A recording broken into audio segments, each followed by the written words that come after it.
ഹരിഹരസുതനായി മായാസുതനായി അഖിലാണ്ട കോടീശ്വരനായി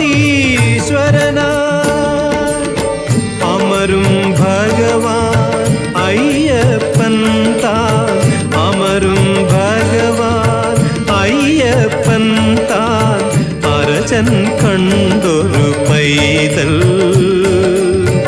അരമണ പൂകിയ പൈതൽ പമ്പയാറിൻ പൊൻപുളിനത്തിൽ പനിമതി പോലൊരു പൈതൽ പന്തളമന്നൻ എടുത്തു വളർത്തി പർവ്വതമുകളിലിരുത്തി പടി 18 കെട്ടി 18-ാം പടി കെട്ടി.